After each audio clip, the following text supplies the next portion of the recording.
Blíží se konec pracovního týdne, ale nápor novinek nepolevuje. Vítejte u dalšího rychlého přehledu ze světa videoher. Jdeme na to.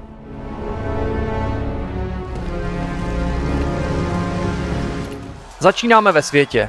Pokud se vám stýská po arkádovém basketbalu NBA Street, mohla by vám udělat radost chystaná hra NBA The Run.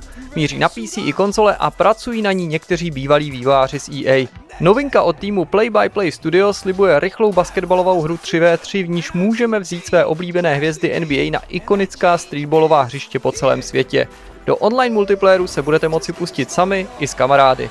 Hra vyjde příští rok a spoustu dalších podrobností najdete v mém článku na Substacku. Víc než 10 let byl ve vývoji nový brazilský survival horror Cryofobia, který nás vezme do opuštěné sovětské základny na Sibirském ostrově. Nezávislý titul od studia Firasoft se inspiroval klasikami jako Silent Hill nebo Resident Evil, sází na tradiční statické kamery a komiksovou stylizaci. S hlavní hrdinkou se vydáme na mrazivý Žochovův ostrov. Cryofobia vyjde na Windows a Mac už 20. listopadu. A pokud se vám nechce čekat, už teď si můžete vyzkoušet demoverzi, kterou najdete na Steamu. Další podrobnosti v mém článku na Substacku. Magazín Variety přišel jako první s informací, že scénář nedávno oznámeného filmu Call of Duty napíší Taylor Sheridan a Peter Berg. Druhý jmenovaný se současně ujme režie. Sheridan má jako scénárista na kontě například film Sicario, Nájemný vrah nebo seriál Yellowstone. Peter Berg je coby režisér podepsaný třeba pod filmy Království či Hancock. Zatím netušíme nic bližšího o zasazení filmu.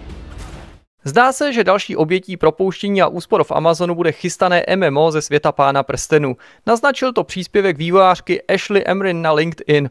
Bylo by to tak už podruhé, co byla onlineovka s touto licencí zrušena.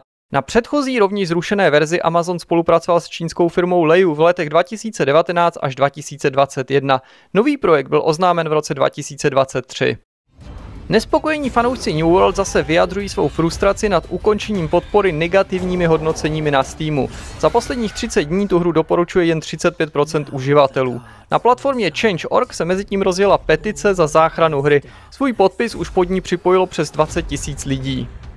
Metal Gear Solid Delta Snake Eater se nově rozrostl u multiplayerový režim Fox Hunt. Online mod pro 12 hráčů nabízí dva režimy, Survival Capture a Survival Intrude. Nový obsah dorazil zdarma formou updateu na všechny platformy. Nový VR titul Thief Legacy of Shadow od studia Maze Theory vyjde 4. prosince. Míří na PlayStation VR 2, Quest 2, Quest 3 a VR headsety pro PC. Hru vydává společnost Vertigo Games. Spousta fanoušků přitom doufá, že se později dočkají i non-VR režimu nebo nové klasické hry. Animal Crossing New Horizons dostane verzi pro Switch 2 a také nový bezplatný update. Switch 2 Edition vyjde 15. ledna a přinese vyšší rozlišení, ovládání a la mesh, podporu kamery i nové funkce. Verze pro Switch 2 bude stát $65 a upgrade $5. Bezplatný update pak přinese i další zajímavý obsah. Po dlouhém vývoji vyšla adventura Simon the Sorcerer Origins. Jak už název napovídá, jedná se o prequel k dříve velmi populární sérii point and click adventur. Titul má na svědomí italský tým Small Thing Studios a láká na původního anglického dabéra, ručně kreslenou grafiku nebo třeba zpěváka Ricka Astleyho. Nová akce Ark Riders od Embark Studios je venku pro PC i konzole a těší se značné pozornosti. Na Steamu ji v noci na dnešek hrálo skoro 265 000 lidí současně a doporučuje ji tu 89% hráčů. Tahle masivní popularita se po vydání projevila i na náporu na servery, ale jinak se autorům odvážný launch mezi novým Battlefieldem a Call of Duty nijak nevymstil. Finské studio Remedy Entertainment uvedlo, že není spokojené s posledními finančními výsledky. Ztrátu v posledním čtvrtletí tým připisuje neúspěšné multiplayerové akci FBC Firebreak. Šéf studia Tero Virtala už před pár dny odstoupil ze své funkce. Reputaci si chtějí Remedy napravit povedenějšími hrami, ale podpora FBC Firebreak bude pokračovat. Autoři hry Subnautica 2 ujistili fanoušky, že při vývoji nepoužívají generativní umělou inteligenci. Stalo se tak poté, co Krafton vlastnící studio Unknown Worlds Entertainment oznámil, že ve velké míře vsadí právě na AI. A jdeme na zprávy z domova. České studio Bohemia Interactive vydalo update 1.6 pro hru Arma Reforger. Jedna z dosud největších aktualizací přináší ostrov Kolgujev, novou singleplayerovou kampaň nebo kompletně přepracovaný režim Konflikt. Samozřejmostí jsou nové zbraně a vybavení. Bezplatný update je k dispozici na všech platformách. A ještě jedna novinka od Bohemky. DayZ míří na současné konzole PlayStation 5 a Xbox Series v nativní verzi. Příští rok se hráči dočkají také už dříve oznámeného rozšíření Badlands, které nás vezme do pouštní oblasti. Po nové obří mapě se budeme moci prohánět i na motorkách, jak láká nová upoutávka. Na Steamu a GOGu se i letos uskuteční Czech and Slovak Games Week. Termín byl stanoven na 17. až 24. listopadu a zapojí se do něj přes 280 českých a slovenských her. Hráči se mohou těšit na spoustu slev a přehled zapojených titulů najdete na speciálním webu. Stále se ale mohou připojit další. Česká hra Playing Prague od studia Charles Games, která vznikla ve spolupráci s Prague City Tourism, zvítězila na Central and Eastern European Game Awards v kategorii nejlepší mobilní hra.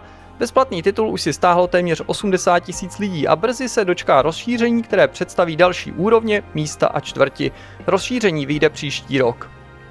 O přízeň hráčů v kampani na HitHitu se uchází nová mobilní šachová hra Chess Planet, jejíž autoři chtějí přivést k této klasice zábavnou formou mladší publikum.